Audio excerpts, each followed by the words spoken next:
I'm coming to understand that, yes, the ideas and thoughts and suggestions around transformation have been with us for centuries. And when something so powerful as shifting habits and patterns have been given to us and taught to us in centuries, I want to ask you, like, how much has it helped you?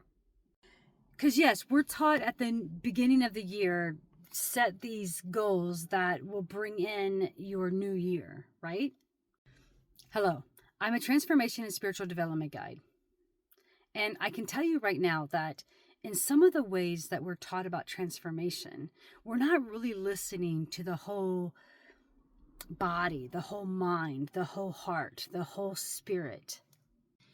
And the beautiful part about all of the centuries of being taught about transformation is the people who have done it, the ones that have lost the weight, created content, wrote the book. These people at some point ended up listening to their own guidance, to their own self. And so here's the thought, right? What if whatever thing that you're bringing into, calling in for the new year, you actually just begin to listen to what your body needs, to what your mental energy needs, to what your emotions need? When I say that, I'm looking at it in an aspect of, instead of writing out the plan of how you're going to build muscle, or writing out the plan of how you're going to clean out the closet, or writing out the plan of how every day you're going to take a piece of moment in time and write, begin to pay attention to how you're thinking, what you're saying to yourself in those moments where you say, I'm going to wake up early and get in a good run. Because listen, there's nothing wrong with that. There's nothing wrong with it at all. If you're the person who likes to wake up in the morning and go for a run. But if you've never done it before, right? If you're now saying, I'm going to be a runner, then what would it look like if you just thought about the small steps of progress instead of the end result?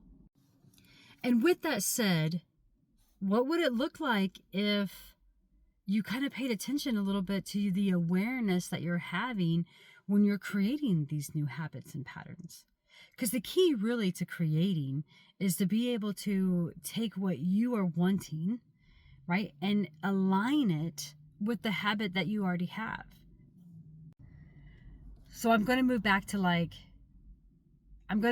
running metaphor, right? So if you're somebody who wants to get up and run in the morning, what would it look like if you just got up? What would it look like if you just began to wake up early every morning, right? Say you want to start waking up at 6 o'clock to do those things.